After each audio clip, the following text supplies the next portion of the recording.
اور برکتیں لوٹنا چاہتے ہیں تو اس واقعے کو ذرا غور سے سنیے گا۔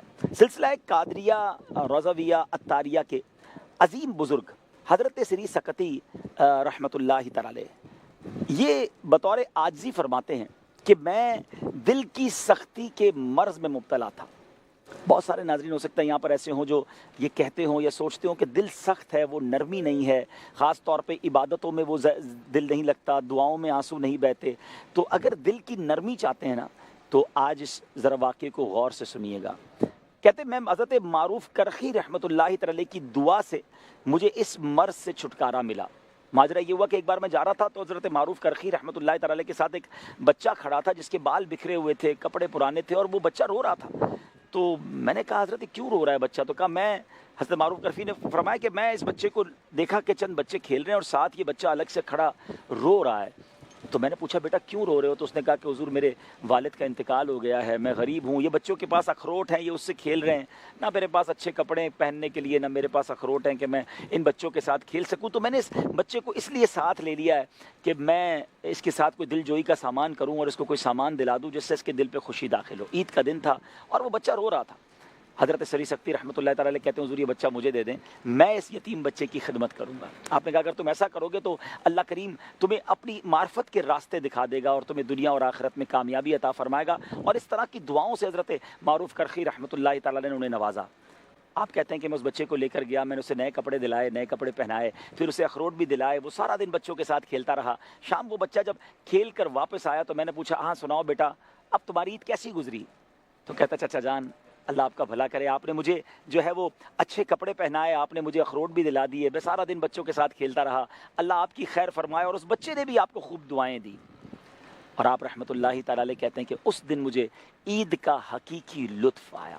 حضرت سری سکتی رحمۃ اللہ تعالی کے مقام کو کون نہیں جانتا؟ آسمان ولایت کے چمکتے ہوئے ستارے ہیں، مگر اللہ کے ایک اور ولی کی دعائیں لی اور یتیم بچے کی دعاؤں میں بھی آپ کو حصہ ملا۔ بعض اوقات ناظرین ہم کسی کے دلوں میں خوشی داخل کر کے اپنی خوشیوں کو بہت زیادہ بڑھا سکتے ہیں۔ کیا ہم اس بار ایسا نہیں کر سکتے کہ خوشبو عید کو پھیلانے کے لیے ہم بھی اپنے آس پاس رشتہ داروں میں، پڑوسیوں میں، اپنے ملازمین میں، جاننے والوں میں کچھ ایسے لوگ تلاش کر لیں کہ ہم کم از کم ایک فیملی کے گھر میں خوشی داخل کر دیں، سامان کچھ پہنچا دیں۔ ہو سکتا ہے کہ کچھ گھروں میں بچے غمگین بیٹھے ہوں کہ آج وہ اچھے کپڑے نہ سلوا سکے ہوں یا اچھا کھانا نہ کھا سکے ہوں۔ یا ایک اور بات میں عرض کروں گا، پھر میں انشاءاللہ اپنے جو ہمارے مفتیان کرام ہیں، مبلغین، ان کی طرف چلوں گا کہ بعض اوقات ہم پتہ کیا سوچ رہے ہوتے ہیں کہ یار مجھ سے مانگنے تو کوئی نہیں آیا، نہ میرا رشتہ دار آیا، نہ میرا ملازم آیا، نہ میرا پڑوسی آیا، تو اس کا مطلب انہیں ضرورت نہیں ہے۔ شاید یہاں ہم ایک چھوٹی سی غلطی کر رہے ہیں۔ بہت سارے لوگ ایسے ہیں جو پریشان ہیں مگر وہ مانگ نہیں سکتے۔ ہاں وہ قرضے میں چلے جائیں گے لیکن وہ کبھی کسی کے آگے ہاتھ نہیں پھیلائیں گے، اور اکثریت ان کی ہے۔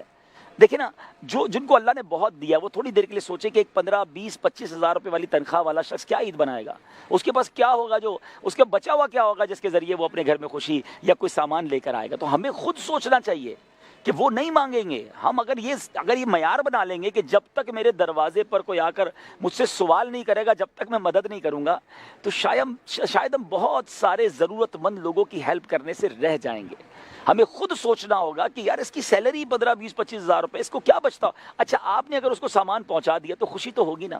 تو بن مانگے دینے کی عادت ڈالیں، بن مانگے سلیکٹ کرنے کی اور سرچ کرنے کی، تلاش کرنے کی کوشش کریں، اور اللہ نے دیا ہے تو بانٹیں۔ یہ دن ہے خوشیاں بانٹنے کے۔ جیسے ابھی ہم نے سنا کہ حضرت سری سکتی رحمۃ اللہ تعالی نے ایک یتیم بچے کی مدد کی، اس کی دعائیں لی آپ نے، اس کے دل میں خوشی داخل کی، کہتے ہیں مجھے حقیقی خوشی مل گئی۔ اور بلیو کرے جس دن آپ نے کسی کے چہرے پہ مسکراہٹ پیدا کر دی نا، اس کا مسکراتا چہرہ دیکھ کر جو دل میں خوشی محسوس ہوگی، ایکچولی وہی خوشبو عید ہے، وہی خوشی ہے۔ میں اپنے ایک لمٹ ہوتی ہے، مفتی صاحب کو گفتگو میں شریک کرتے ہیں، مفتی صاحب ایک انسان کے پاس مثال کے طور پہ جس کو اللہ نے بہت نوازا ہے یا ویل سیٹ ہے، اس کو پھر کھانے پینے چیزوں سے اتنی خوشی نہیں ہو رہی ہوتی کیونکہ وہ روزی وہی کر رہا ہوتا ہے۔ یعنی عید کے دن کیا کر لے گا، کیا ایکسٹرا کھا لے گا؟ یعنی جو روزی ماشاءاللہ اچھا کھا رہا ہے یا اچھے کپڑے پہن رہا ہے یا اس کو اللہ نے گھر میں اچھی چیزیں دی ہیں، تو وہ ایسا کیا ایکسٹرا کر لے گا جس سے اس کو عید کے دن زیادہ خوشی مل جائے گی؟ تو اس کے لیے کیا یہ بہتر نہیں ہے کہ کچھ مزید لوگوں کے چہروں پہ مسکراہٹیں آ جائیں میری وجہ سے، وہ اچھا کھان لیں، وہ اچھا پہن لیں، تو شاید ان کو خوش دیکھ کر مجھے خوشی مل جائے گی؟ کیا کہیں گے اس بارے میں؟ بسم اللہ الرحمن الرحیم۔ دیکھیں امام اہل سنت رحمۃ اللہ تعالی علیہ نے یہ ارشاد فرمایا کہ دنیا کے اندر جتنی بھی نعمتیں ہیں نا یہ حقیقی نعمتیں نہیں ہیں. اللہ. یعنی جتنی ہم لذت حاصل کرتے ہیں یہ جتنی بھی لذتیں ہیں یہ حقیقی نہیں ہیں.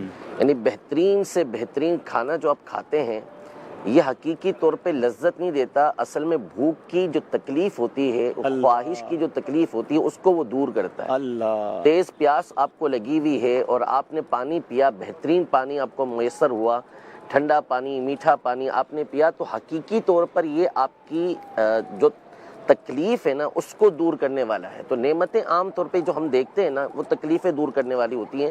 حقیقی لذات یہ جنت کے اندر ہوں گی. اللہ. جہاں بندہ کھائے گا پیے گا اس لیے نہیں کہ اس کو بھوک لگے گی، اس کو پیاس لگے گی، بلکہ یہ ساری کی ساری نعمتیں جو ہوں گی یہ صرف اور صرف لذت کے لیے ہوں گی. اچھا، ایکچوئل لذت تو وہی ہے. وہی ہے. اللہ. جیسے مثال کے طور پر آب کوثر کے بارے میں یہ آیا کہ جب اس کو بندہ پیے گا تو پینے کے بعد اس کو کبھی پیاس نہیں لگے گی. تو اب آگے وہ کیا کرے گا؟ پیاس نہیں لگے گی تو آگے جو پینا ہے وہ سارا کا سارا لذت کے لیے. اللہ اکبر. یعنی جتنا وہ چاہے گا پیے گا اس میں سے. لیکن یہ جو روحانی لذات ہوتی ہیں نا یہ ہمیشہ باقی بھی رہتی ہیں اور بڑھتی بھی رہتی ہیں. سبحان اللہ. جیسے آپ نے کہا نا کہ بندہ روز ہی اچھے سے اچھا کھانا کھا رہا ہے، اچھے سے اچھے کپڑے، بہترین سے بہترین کپڑے پہن رہا ہے، لوگ ویسے اس کی عزت اتنی کرتے ہیں، عید کے دن اور عزت اس کی کر رہے ہیں، تو اس کو ایکسٹرا کیا مل گیا؟ لیکن اگر آپ جیسے یہ خاص طور پہ مواخات والی جو آپ نے بات کہی کہ مدد کے لیے جانا، کسی کی مدد کرنا، یہ وہ چیز ہے کہ ہمیشہ آپ کے دل کے اندر لذت کو بڑھائے گی. یعنی آپ نے اگر اللہ کی رضا کے لیے یہ کام کیا ہے، لوگوں کی مدد کرنے کے لیے آپ چلے ہیں، تو اللہ پاک لمحہ بلمحہ آپ کے دل کے اندر اطمینان اور سکون پیدا کرے گا. میں اکثر یہ عرض کرتا ہوں، امیر اہل سنت نے بھی اس حوالے سے کچھ باتیں ارشاد فرمائی ہیں کہ ہمارے یہاں جو مدد کرتے ہیں نا وہ عام طور پر اپنی فارمیلٹی پوری کر لیتے ہیں. جی. یعنی انہوں نے کچھ دینا بھی ہے تو ایک تو وہی جو آپ نے بات کہی کہ میرے پاس کوئی مانگنے والا ہی نہیں آیا جس کو میں دیتا، یا بعض اوقات کیا کریں گے، جائیں گے دیکھیں گے کوئی نظر آیا اس کو دے دیا، بس وہ فارمیلٹی پوری کی چلا گیا. لیکن اس کے برعکس اگر آپ ڈھونڈنے کے لیے نکلے ہیں ایسی فیملیز کو، ایسے علاقوں کو، ایسے لوگوں کو کہ جن کے بارے میں آپ سمجھتے ہیں کہ یار ان کو ضرورت ہوگی اور میں ان کی حاجات کو پورا کروں، ان کی تکالیف کو دور کروں، تو آپ ایک تو دیکھیں کہ اللہ کی جو رحمت ہے جب تک آپ تلاش میں جاتے رہیں گے اللہ کی رحمت آپ کے ساتھ ساتھ رہے گی. قدم قدم پر نیکی، قدم قدم پہ ساتھ رہے گی، نیکیاں ملتی رہیں گی. دل کا اطمینان اور سکون پھر آپ غور کیجئے گا کہ اس وقت آپ کو کتنا حاصل ہوگا. تو یہ جو روحانی لذات ہوتی ہیں نا یہ حقیقی ہوتی ہیں اور یہ بڑھتی رہتی ہیں.